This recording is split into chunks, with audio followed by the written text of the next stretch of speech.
بسم الله الرحمن الرحيم وإذا أخذ الله ميثاق النبيين لما آتيتكم من كتاب وحكمة ثم جاءكم رسول مصدق لما معكم لتؤمنن به ولتنصرنه قال أأقررتم وأخذتم على ذلكم إصري قالوا أقررنا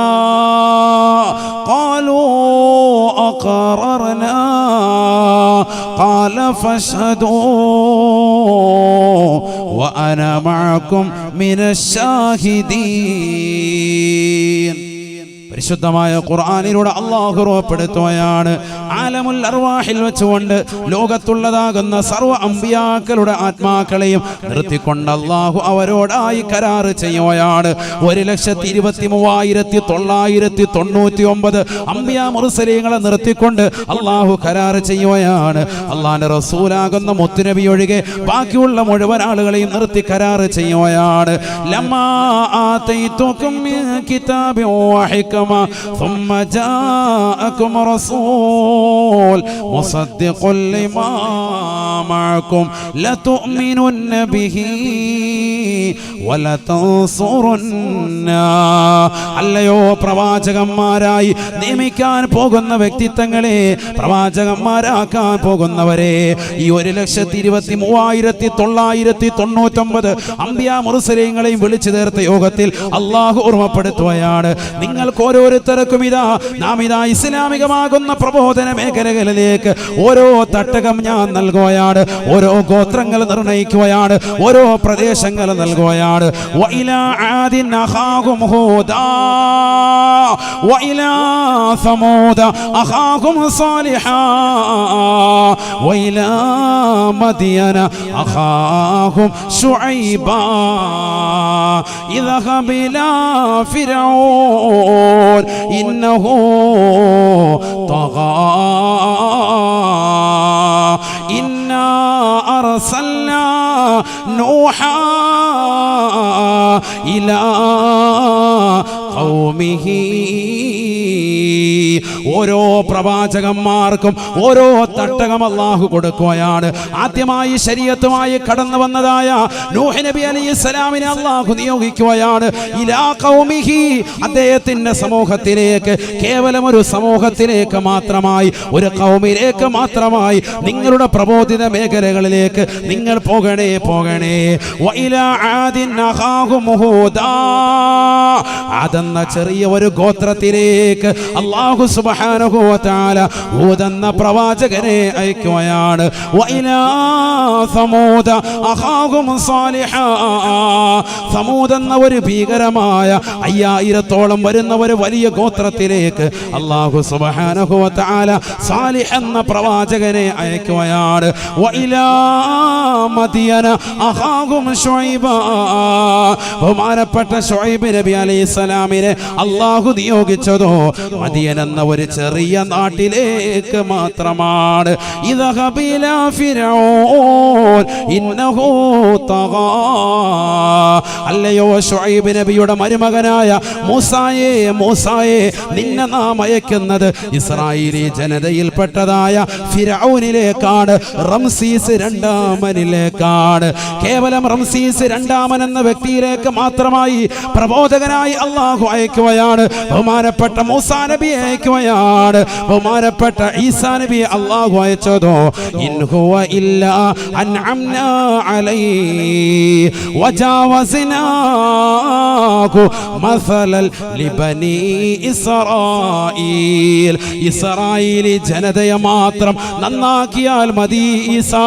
അതിനുവേണ്ടി ഈസാ നബിയെ ഇസ്രായേലി ജനതയിലേക്ക് മാത്രമായി അല്ലാഹു നിയോഗിക്കുകയാണ്.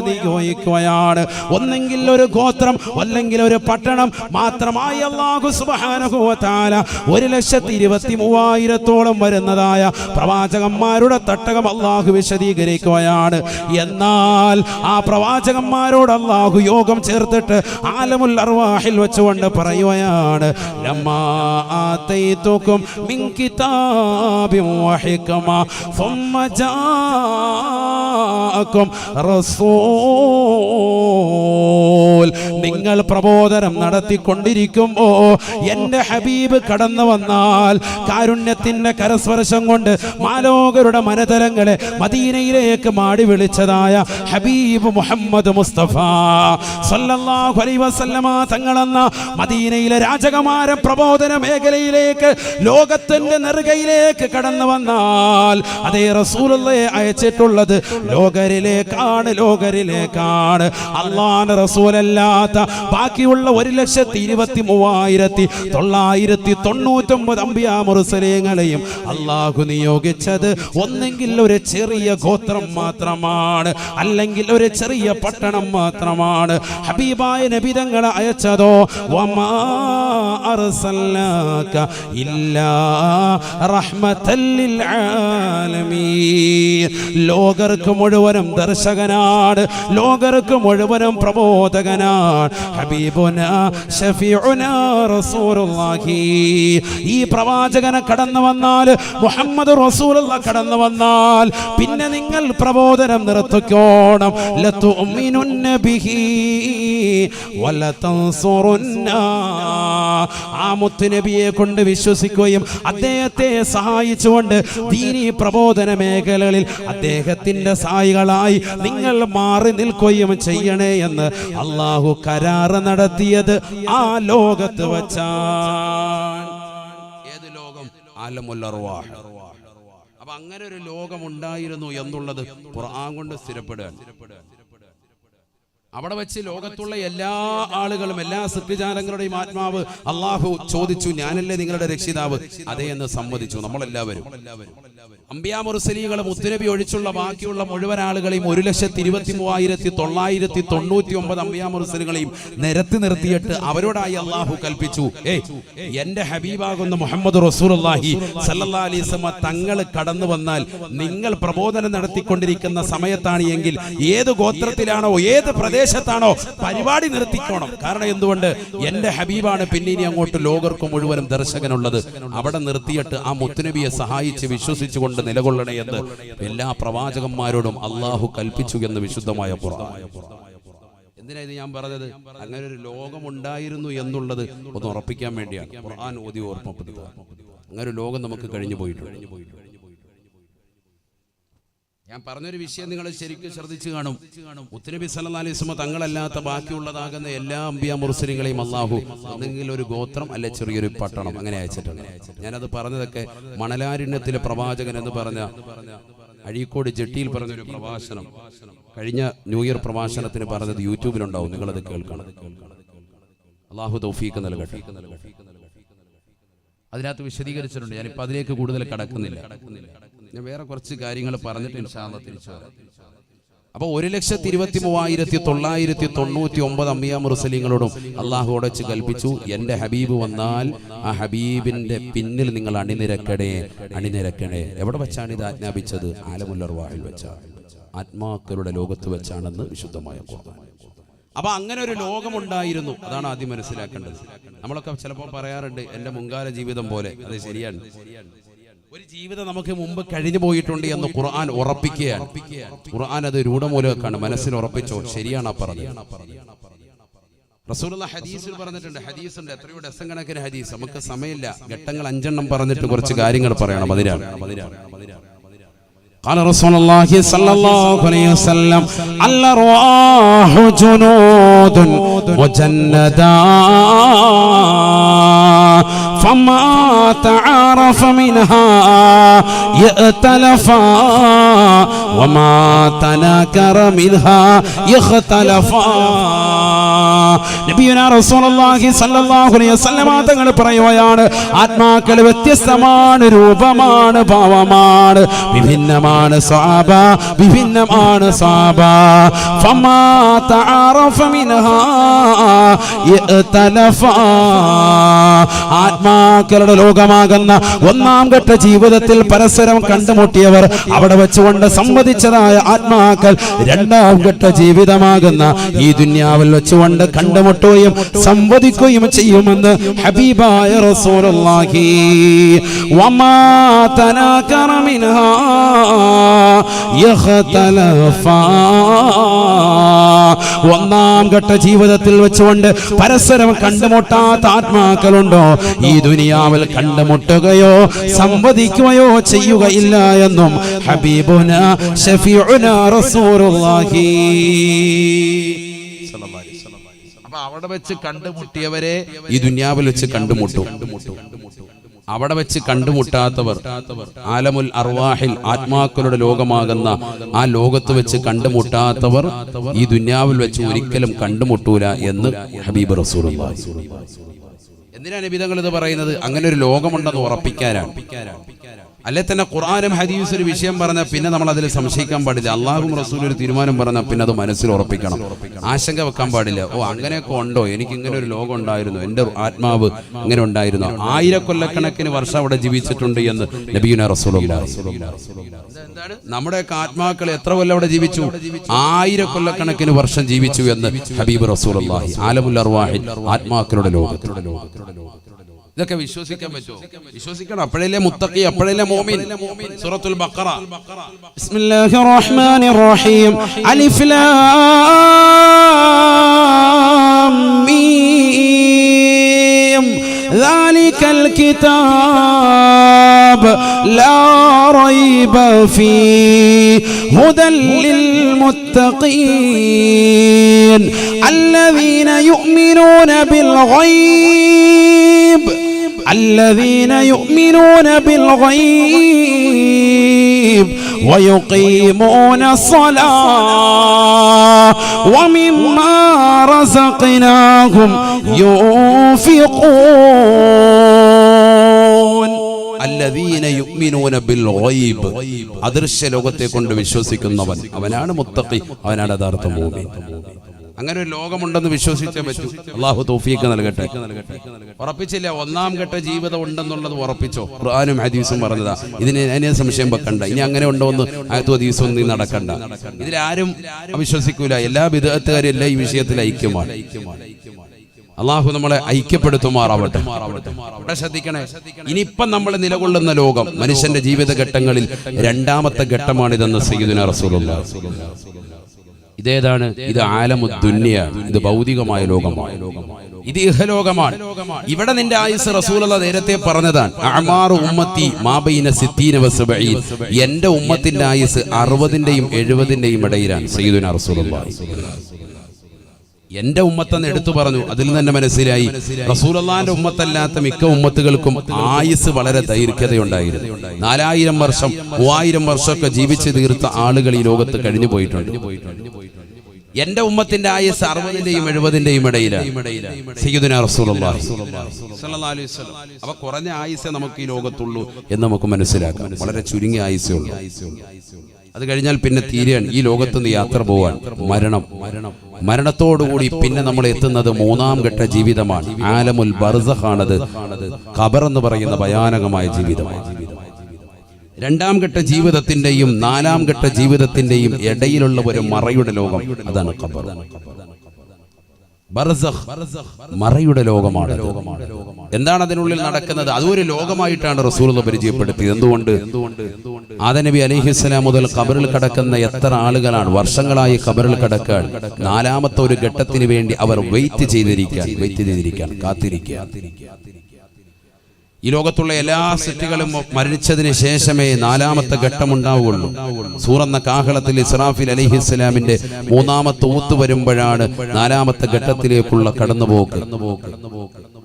അതുവരെ അവരിങ്ങനെ ഖബറിൽ കിടക്കാണ്. നമ്മുടെ മാതാപിതാക്കൾ, നമ്മുടെ അത്ത അമ്മ കുടുംബാദികൾ പലരും ഒക്കെ ഇന്ന് ഖബറിലാണ്. അല്ലാഹു അവരൊക്കെ ഖബർ സന്തോഷത്തിലാക്കുമാറാവട്ടെ. സ്വർഗീയ വിരിപ്പ് അല്ലാഹു ഖബറിൽ വിരിച്ചു കൊടുക്കുമാറാവട്ടെ.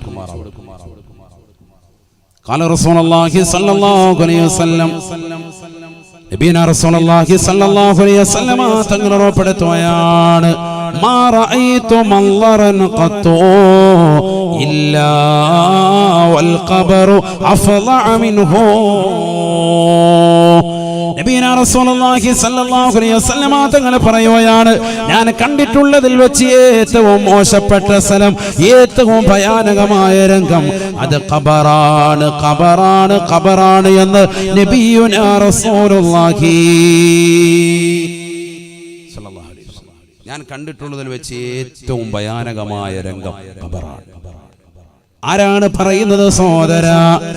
ഇസ്രാ മിഅ്റാജ് രാവിൽ ജിബ്രീൽ അലൈഹിസ്സലാം മുഖേന ഇതാ സ്വർഗ്ഗ നരകങ്ങൾ കണ്ട പ്രവാചകരല്ലയോ? ആ നരകത്തിന്റെ യാതനകൾ കൺമുന്നിൽ കാണിച്ചു കൊടുക്കുകയാണ്. അല്ലാഹു സുബ്ഹാനഹു വ തആല സംഭവ വികാസങ്ങൾ ജിബ്രീൽ എന്ന മലക്ക് മുഖേന വ്യക്തമായി നേർക്കാഴ്ചയായി പ്രവാചകന് നൽകുകയാണ് റസൂലുള്ളാഹി. എന്നിട്ടും പറയുകയാണ്, ഞാൻ കണ്ടിട്ടുള്ളതിൽ വെച്ച് ഏറ്റവും മോശപ്പെട്ട സ്ഥലം അത് ഖബറാണ്, ഖബറാണ് സാബ. അതുകൊണ്ടല്ലേ ഉസ്മാൻ ഇബ്നു അഫ്ഫാൻ റളിയല്ലാഹു അൻഹു ഖബർ കാണുമ്പോൾ കരയുകയാണ്, ഖബർ എന്ന് കേൾക്കുമ്പോൾ വിലപിക്കുകയാണ്. നമുക്കിന്ന് കരച്ചിലുണ്ടോ? മാതാപിതാക്കൾ മരണപ്പെട്ട് കിടക്കുമ്പോൾ പോലും സെൽഫി എടുക്കുന്ന യുഗത്തിലേക്ക് സമൂഹം മാറിപ്പോയില്ലയോ?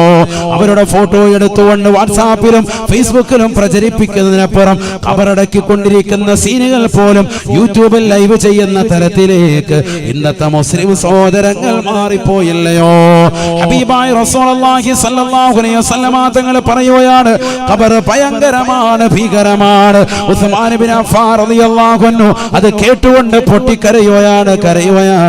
വയുബ്കീക യാ ഉസ്മാൻ, ഉസ്മാനേ എന്താണ് ഇത്രത്തോളം കരയാൻ മാത്രം? ഖബർ എന്ന് കേൾക്കുമ്പോൾ വിലപിക്കുന്നത് എന്താണ്? ഖബർ കാണുമ്പോൾ ഇത്രത്തോളം പൊട്ടിക്കരയുന്നത് എന്താണ്? ഉസ്മാൻ ഇബ്നു അഫ്ഫാൻ റളിയല്ലാഹു അൻഹു പറയുകയാണ്, ലൗ കുന്തു ഫിൽ മഹ്ശരി കുന്തു മഅന്നാസ്. എന്നെ കൊണ്ടുപോയി വിചാരണയ്ക്ക് വേണ്ടി കത്തിജ്വലിക്കുന്ന സൂര്യനെ തലയ്ക്ക് മീതെ നിർത്തി കത്തിയാളും നരകത്തെ മുന്നിൽ നിർത്തിക്കൊണ്ട് വിചാരണയ്ക്ക് വേണ്ടി നിർത്തിയാലും കുന്തു മഅന്നാസ്, അവിടെ ഞാൻ ജനങ്ങളോടൊപ്പമാണ്. ഈ ദുനിയാവിൽ നമസ്കരിച്ചവരുണ്ട്, ഈ ദുനിയാവിൽ സക്കാത്ത് കൊടുത്തവരുണ്ട്, ഈ ദുനിയാവിൽ നോമ്പ് നോറ്റവരുണ്ട്, ഈ ദുനിയാവിൽ ഹജ്ജ് ചെയ്തവരുണ്ട്, ഈ ദുനിയാവിൽ ഉംറ നിർവഹിച്ചവരുണ്ട്, ഈ ദുനിയാവിൽ പാവങ്ങളുടെ കണ്ണീരപ്പിയവരുണ്ട്, ഈ ദുനിയാവിൽ നിരാലംബര കവലമമായവരുണ്ട്, ഈ ദുനിയാവിൽ നാട്ടിലുള്ളതാകുന്ന പാവപ്പെട്ട സഹോദര സഹോദരിമാരെ ഒരുമിച്ച് കൂട്ടിക്കൊണ്ട് കോടിക്കണക്കിന് സലാത്തിന് നേതൃത്വം കൊടുത്ത അജ്വയുടെ പ്രവർത്തകരുണ്ട്. ഈ ദുനിയാവിൽ പാവങ്ങളുടെ കണ്ണീരപ്പിയ ആളുകളുണ്ട്, നിരാലംബര കവലമമായ ആളുകളുണ്ട്, നിരാശ്രയർക്ക് ആശ്രയത്വം കൊടുത്ത ആളുകളുണ്ട്. ഈ ദുനിയാവിൽ എത്രത്തോളം നന്മകൾ ചെയ്യാൻ പറ്റുമോ ആ നന്മകൾ മുഴുവനും സാംശീകരിച്ചതായ ആളുകളെയെല്ലാം കൊണ്ടുവരുന്ന സ്ഥലമല്ലയോ മഹ്ശറ. അവിടെ നന്മ ചെയ്തവരുമുണ്ട്, അവിടെ തിന്മ ചെയ്തവരുമുണ്ട്. മഹ്ശറയിൽ ഞാൻ ഒറ്റക്കല്ല കുന്തു മഅന്നാസ്. വിചാരണ ഞാൻ നേരിടേണ്ടി വരിക, എന്റെ കൂടെ ആളുകളുണ്ട്. വൈദാ കുന്തു ഫിന്നാർ. മൂന്നാം ഖലീഫയായ ഹബീബായ റസൂലുള്ളാഹി സ്വല്ലല്ലാഹു അലൈഹി വസല്ലം തങ്ങളുടെ രണ്ട് മക്കളെ വിവാഹം ചെയ്തതായ ദിന്നൂറൈനായ ഉസ്മാൻ ഇബ്നു അഫ്ഫാൻ റളിയല്ലാഹു അൻഹു പറയുകയാണ്, എനിക്ക് ഖബർ കേൾക്കുമ്പോൾ കരച്ചിൽ വരാനുള്ള കാരണം നരകത്തിലേക്ക് അല്ലാഹു എന്നെ വലിച്ചെറിഞ്ഞാലും കുന്തു മഅന്നാസ്. അവിടെയും എൻ്റെ കൂടെ ആളുകളുണ്ട്. ഈ ദുനിയാവിൽ കള്ളു കുടിച്ചവരുണ്ട്, ഈ ദുനിയാവിൽ വിചരിച്ചവരുണ്ട്, ഈ ദുനിയാവിൽ കഞ്ചാവിനടിമപ്പെട്ട ചെറുപ്പക്കാരുണ്ട്, ലഹരിക്കടിമപ്പെട്ട സഹോദരിമാരുണ്ട്, മാതാപിതാക്കൾ മറന്നുകൊണ്ട് കാമകന്റെ ബൈക്കിന്റെ പിന്നാമ്പുറത്ത് കറങ്ങി നടക്കുന്ന സഹോദരിമാരുണ്ട്, യുവതികളുണ്ട്. 40കാരികളാകുന്ന സഹോദരിമാര് സ്വന്തം മക്കളെ മറന്നുകൊണ്ട് അന്യരാക്കപ്പെട്ട ചെറുപ്പക്കാരുമായി ഒളിച്ചോടിപ്പോകുന്നതായ സഹോദരിമാരുണ്ട്. സ്വന്തം ഭാര്യയുടെ സൗന്ദര്യം ചുക്കിച്ചൊളിയുമ്പോ ആ ഭാര്യ മറന്നുകൊണ്ട് മറ്റൊരു പെണ്ണുമായി ചെങ്ങാത്തം പുൽകിക്കൊണ്ട് അവളുമായി ശരീരം ഇഴുകിച്ചേരുന്നതായ ഒരു മടിയില്ലാത്ത ഉളുപ്പില്ലാത്ത നാണമില്ലാത്ത ചെറുപ്പക്കാര് കടന്നു വരുന്ന സ്ഥലമാണ് നരകമെന്ന് പറയുന്നത്, കത്തിച്ചൊലിക്കുന്ന നരകമെന്ന് പറയുന്നത്. അതുകൊണ്ട് ആ നരകത്തിൽ ഒറ്റക്കല്ല, ഖുർആനിൽ തന്നെ അല്ലാഹു പറഞ്ഞില്ലയോ, ലഅംല അന്ന ജഹന്നമ മിനൽ ജിന്നതി വന്നാസി അജ്മഈൻ, ലോകത്തുള്ളതാകുന്ന മനുഷ്യജിന്ന വർഗത്തെ കൊണ്ട് ഞാൻ നരകം നിറയ്ക്കുന്നതാണ്, തീർച്ചയായും നിറയ്ക്കുന്നതാണ്, തീർച്ചയായും നിറയ്ക്കുന്നതാണ് എന്ന് അല്ലാഹു ഓർമ്മപ്പെടുത്തിയതാണ്, അല്ലാഹു പറഞ്ഞതാണ്. അതുകൊണ്ട് ഈ പാവപ്പെട്ട ഉസ്മാനിനെ അല്ലാഹുവിന്റെ അലങ്കരീയമായ വിധി പ്രകാരം കത്തിച്ചൊലിക്കുന്ന നരകത്തിലേക്ക് എറിയപ്പെട്ടാലും അവിടെയും എൻ്റെ കൂടെ ആളുകളുണ്ട്. ഈ ദുന്യാവിൽ തിന്മ ചെയ്തവളുണ്ട്. മാതാപിതാക്കളെ വൃദ്ധസദനത്തിലേക്ക് തള്ളിവിട്ടതായ മക്കളില്ലയോ, മക്കളെ കൊണ്ടുപോയി അമ്മത്തൊട്ടിലേക്ക് വലിച്ചെറിഞ്ഞതായ രക്ഷിതാക്കളില്ലയോ, മക്കൾക്ക് ദീൻ കൊടുക്കാത്തതായ മാതാപിതാക്കളില്ലയോ, ദീൻ കൊടുത്തിട്ട് പോലും മക്കളെ മറക്കുന്നതായ മക്കളില്ലയോ, മാതാപിതാക്കളെ മറക്കുന്നവരില്ലയോ, ഒളിച്ചോടി പോകാൻ വെമ്പലോടുകൂടി നിൽക്കുന്ന 18-ന്റെയും 20-ന്റെയും നിറകുടങ്ങളായ യുവതികളില്ലയോ. ഇവരെല്ലാവരും എൻ്റെ കൂടെ ഉണ്ടാകും. ചുരുക്കത്തിൽ ഞാൻ മഹശറയിൽ ഒറ്റയ്ക്കല്ല, നരകത്തിലും ഒറ്റയ്ക്കല്ല, എൻ്റെ കൂടെ ആളുകളുണ്ട്, ആളുകളുണ്ട്. വലാകിൻ ഇദാ കുന്തു ഫിൽ ഖബരി ലം യകുൻ മഈ അഹദ്, ഞാൻ ആറടി മണ്ണിന്റെ ഇരുട്ടറയാകുന്ന ഈ ഭൂമുഖത്ത് നിന്നിന്റെ താഴത്തേക്ക് പോയി കഴിഞ്ഞാൽ ഒരാളും എന്നോടൊപ്പമില്ല, ഒരാൾ പോലും തുണയില്ല. എനിക്ക് ദുനിയാവിൽ കള്ള് വാങ്ങിച്ചു തന്നവൻ, ദുനിയാവിൽ എന്നെ വിചാരശാലയിലേക്ക് കൊണ്ടുപോയവൻ ബാംഗ്ലൂരിലുണ്ടടാ, ബാംഗ്ലൂരിലുണ്ടടാ, എറണാകുളത്തുണ്ടടാ, തിരുവനന്തപുരത്തുണ്ടടാ, ഡൽഹിയിലുണ്ടടാ എന്ന് പറഞ്ഞ് റെഡ് സീറ്റുകളെ പരിചയപ്പെടുത്തിയതായ വാക്കളില്ലയോ, ഒരാൾ പോലും എനിക്ക് തുണയില്ല, തുണയില്ല. ഖബറിൽ ഞാൻ ഒറ്റയ്ക്കാണ്, ഖബറിൽ ഞാൻ ഭീതിതനാണ്, ഖബറിൽ എന്നെ രക്ഷപ്പെടുത്താൻ ആരുമില്ല, ഞാൻ ഒറ്റയ്ക്കാണ്, ഒറ്റയ്ക്കാ. അതുകൊണ്ടാണ് ഖബർ കേൾക്കുമ്പോൾ കരയുന്നത് എന്ന് ഉസ്മാൻ ഇബ്നു അഫ്ഫാൻ റളിയല്ലാഹു അൻഹു. ചിന്തിച്ചിട്ടുണ്ടോ സഹോദര, കാലാമ്പൂരിലുള്ള പ്രിയപ്പെട്ട മുസ്ലിമേ, ഒരുമിച്ച് കൂടി ആയിരക്കണക്കിന് സഹോദരിമാരെ, ചിന്തിച്ചിട്ടുണ്ടോ ഖബറിനെ കുറിച്ച്? അടുത്ത സെക്കൻഡിൽ പോകേണ്ടതാണ്. നിന്റെ ഭാര്യ വരൂല, നിന്റെ ഭർത്താവ് വരൂല, നിന്റെ കൂട്ടുകാരനില്ല, നിന്റെ സഹോദരനില്ല, നിന്റെ അയൽവാസികളില്ല, നിന്റെ ബന്ധുമിത്രാദികളില്ല. നീ ചൊല്ലിയതായ സലാത്തല്ലാതെ, നീ നമസ്കരിച്ച നമസ്കാരമല്ലാതെ, നീ ചൊല്ലി തീർത്തിയതാകുന്ന ദിക്റുകളല്ലാതെ, നീ പാവങ്ങളുടെ കണ്ണീരൊപ്പിയതല്ലാതെ, നീ നിരാലംബര കവലംബമായതല്ലാതെ, നിരാശ്രയർക്ക് ആശ്രയത്വം കൊടുത്തതല്ലാതെ, പട്ടിണി പാവങ്ങളുടെ കണ്ണീരൊപ്പിയതല്ലാതെ, വിധവകൾ കത്താടിയായി വർത്തിച്ചതല്ലാതെ, നിന്റെ ജീവിതത്തിൽ അജ്വാ പ്രവർത്തകരോടൊപ്പം നെഞ്ചൂക്കോട് ചേർന്നുകൊണ്ട് നീ ചൊല്ലിയതാകുന്ന സലാത്തുകളില്ലയോ, 313 വെച്ച് ചൊല്ലിക്കൊണ്ട് നീ ചൊല്ലി ബുക്കിലേക്ക് രേഖപ്പെടുത്തിയതായ നിന്റെ ലക്ഷക്കണക്കിന് സലാത്തില്ലയോ, അതല്ലാതെ ഒന്നും നിനക്ക് ഖബറിൽ തുണയില്ല, തുണയില്ല. ഇന്നലെ വരെ ഭർത്താവിനോടൊപ്പം ചുംബം കൊടുത്തുകൊണ്ട് കടന്നതായ സഹോദരിയല്ലയോ, ഇന്നലെ വരെ ഭാര്യയോടൊപ്പം ഒട്ടിക്കടന്നതായ ചെറുപ്പക്കാരനല്ലയോ, ഇന്നിതാ ഖബറിൽ വന്ന് കിടക്കുകയാണ്. പുഴുക്കളാണ്, മണ്ണാണ്, നിന്നെ ഇതാ തിന്നാൻ പോകുന്നത്. 3 ദിവസങ്ങൾക്ക് ശേഷം നിന്റെ ജീവിതം വല്ലാത്തതാണ്. ഇന്ന് മുതൽ നീ പ്രയാസമാണ്, ഇന്ന് മുതൽ നീ പ്രയാസമാണ്.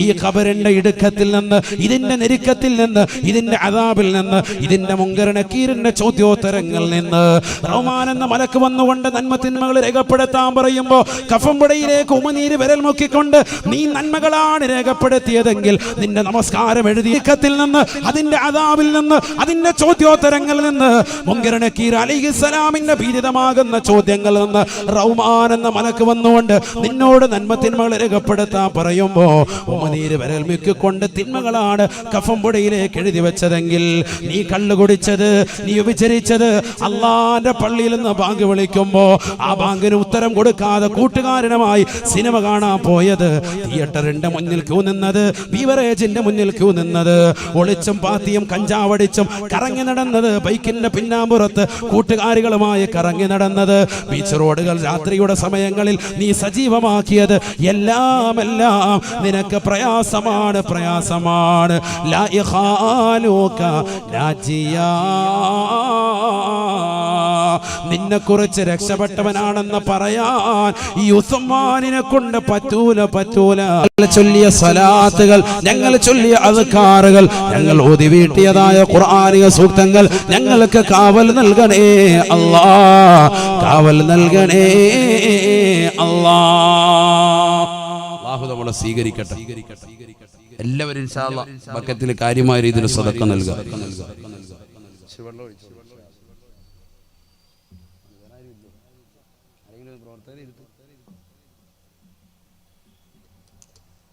അവിടുന്ന് പിന്നെ അങ്ങോട്ട് പോകുന്നത് അടുത്ത ഘട്ടമാണ്. ആലമുൽ ഹശ്റാണ് സയ്യിദുനാ റസൂലുള്ളാഹി. നാലാമത്തെ ഘട്ടം അതാണ് ആലമുൽ ഹശ്ർ. നാലാമത്തെ ഘട്ടം അതാണ് മഹ്ശറ സയ്യിദുനാ റസൂലുള്ളാഹി. ഭീതിതമായ ലോകമാണ് മഹ്ശറ എന്ന് പറയുന്നത്. ചെറിയ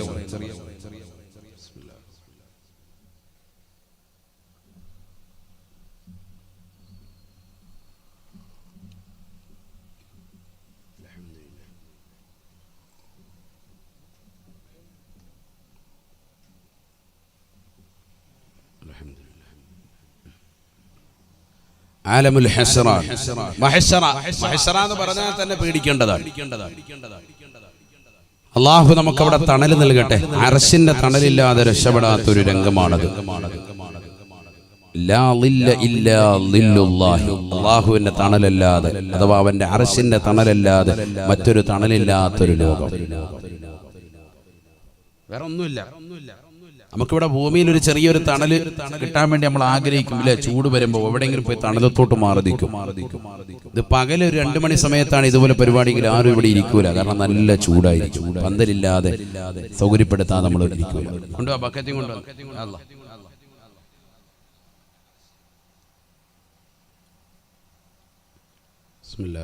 എല്ലാവരും നല്ലൊരു സദഖ കബൂലാക്കട്ടെ ഇൻഷാ അല്ലാഹ്. എല്ലാ നിയ്യത്തും അല്ലാഹു സാധൂകരിച്ചാട്ടെ. ഒരുപാട് നീട്ടിപ്പരത്തിയൊന്നും പറയൂല. കുറച്ച് 11 മണിയാകുമ്പോൾ നമുക്ക് ഇൻഷാ അല്ലാഹ് നിർത്താം. അല്ലാഹു നമ്മൾ തൗഫീഖ് നൽകട്ടെ. അതുവരെ ഇരിക്കൂല ഇൻഷാ അല്ലാഹ്. ഇരിക്കുമെന്നുള്ളവരൊന്ന് കൈ ഉയർത്തിക്കാൻ നോക്കട്ടെ. അല്ലാഹു നമ്മളെ കബൂലാക്കട്ടെ. എല്ലാ ലക്ഷ്യങ്ങളും അല്ലാഹു നിറവേറ്റി തരട്ടെ.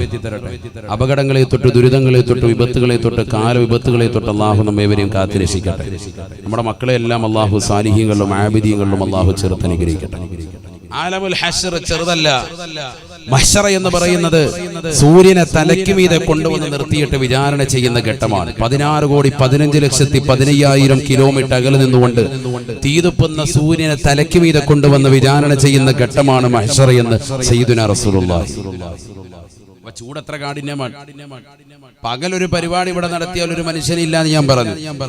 എന്നാൽ ഈ സൂര്യനെ തലയ്ക്ക് മീതെ കൊണ്ടുവന്ന് നിർത്തിയിട്ട് ചുട്ടുപഴുത്ത മണലാരുണ്യത്തിൽ കൊണ്ടുവന്ന് നിർത്തുകയാണ്. സുബ്ഹാനല്ലാഹ്. ചെറിയ രംഗല്ല. മാത്രമല്ല കത്തിച്ചൊലിക്കുന്ന സൂര്യനെ മുന്നിൽ കൊണ്ടുവന്ന് വിചാരണ നടത്തുന്ന സമയമാണ് മഹ്ശറ എന്ന് ഹബീബായ റസൂലുള്ളാഹി. നരകത്തെ മുന്നിൽ കൊണ്ടുവന്ന് വിചാരണ നടത്തും. നരകത്തെ മുന്നിൽ കൊണ്ടുവരും. എന്നിട്ട് വിചാരണ തുടങ്ങുള്ളൂ. മഹ്ശറയുടെ തുടക്കം തന്നെ നരകത്തെ മുന്നിൽ കൊണ്ടുവന്നിട്ടേ വിചാരണ തുടങ്ങുള്ളൂ. നഊദു ബില്ലാഹ്. പഠിച്ചു വെക്കേണ്ടതായ വചനങ്ങളാണ്. ഹബീബായ റസൂലുള്ളാഹി സ്വല്ലല്ലാഹു അലൈഹി വസല്ലമ തങ്ങൾ ഓർമ്മപ്പെടുത്തുകയാണ്, ഈ നരകത്തിന്റെ സൃഷ്ടിപ്പ് തന്നെ ചെറുതല്ലല്ലോ. ഹബീബുനാ റസൂലുള്ളാഹി സ്വല്ലല്ലാഹു അലൈഹി വസല്ലമ തങ്ങൾ പറഞ്ഞു, ഉഖിദന്നാറു അൽഫസന ഹത്ത ഹമറത് ثم اوقد الف سنه حتى بيضت ثم اوقد الف سنه حتى سودت وهي سوداء مظلمه. നബിയുനാ റസൂലുള്ളാഹി സ്വല്ലല്ലാഹു അലൈഹി വസല്ലമ തങ്ങൾ പറയുകയാണ്, സഹാബാ ഉഖിദന്നാറു അൽഫസന. അല്ലാഹു സുബ്ഹാനഹു വ തആല നരകത്തെ 1000 വർഷം നിരന്തരമായി രാവും പകലും അല്ലാഹു കത്തിച്ചുവത്രേ. ഹത്ത ഹമറത്ത്. നരകത്തിന്റെ നിറം വല്ലാതെ ചുവന്നു പോയി സ്വഹാബ. നരകത്തെ കുറിച്ച് റസൂലുള്ളാഹി പറയുകയാണ്, നരകത്തിന്റെ സൃഷ്ടിപ്പ് അല്ലാഹു സമൂഹത്തിന് ഓർമ്മപ്പെടുത്തുകയാണ്. ഉത്ബുദ്ധതയിലേക്ക്, കള്ളിനും കഞ്ചാവിനും അടിമപ്പെട്ട സമൂഹത്തിന് ഉത്ബുദ്ധതയിലേക്ക് റസൂലുള്ള കൊണ്ടുവരുകയാണ്. ഈ ദുനിയാവിൽ അടിച്ചു പൊളിച്ച് രസിച്ച് രമിച്ച് നീ കഴിയരുത്. നിനക്കൊരു ലോകം വരാനുണ്ട്, അത് ഖബറാണ്. അത് കഴിഞ്ഞൊരു ലോകം വരാനുണ്ട്, അത് മഹ്ശറയാണ്. കത്തിച്ചൊലിക്കുന്ന സൂര്യനെ തലയ്ക്ക് മീതെ കൊണ്ടുവന്ന് നിർത്തുന്ന ലോകമാണ്. കത്തിയാളുന്ന നരകത്തെ മുന്നിൽ കൊണ്ടുവന്ന് വിചാരണ നടത്തുന്ന ലോകമാണ്. ആ നരകത്തെ കുറിച്ച് റസൂലുള്ള വാചാലനാവുകയാണ്. പഠിച്ചു വെക്കണേ കാലാമ്പൂർ ഒരുമിച്ച് കൂടിയ വാറ്റുഴിയിലുള്ള പ്രിയപ്പെട്ട സഹോദരിമാരെ, പഠിച്ചു വെക്കണേ ചെറുപ്പക്കാരാ. അല്ലാഹുവിന്റെ റസൂൽ പറയുകയാണ്,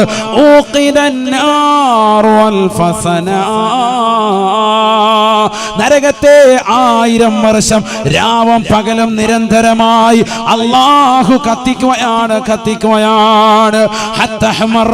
നരകത്തിന്റെ നിറം വല്ലാതെ ചുവന്നു പോയി സഹാബ, ചുവന്നു തുടുത്തു സഹാബ. ഹബീബായ റസൂലുള്ളാഹി സ്വല്ലല്ലാഹു അലൈഹി വസല്ലം തങ്ങൾ പറയുകയാണ്, വീണ്ടും 1000 കൊല്ലം കൂടി അല്ലാഹു നരകത്തെ കത്തിക്കുകയാണ്. 1000 കൊല്ലം രാവും പകലും നിരന്തരമായി കത്തിച്ച് ചുവന്ന് തുടുത്ത നരകത്തിന്റെ കത്തിക്കൽ അല്ലാഹു നിർത്തുന്നില്ല. വീണ്ടും 1000 കൊല്ലം കൂടി അല്ലാഹു കത്തിക്കുകയാണ്. നരകത്തിന്റെ നിറം വല്ലാതെ വെളുത്തുപോയത്രേ. നിർത്തുന്നില്ല.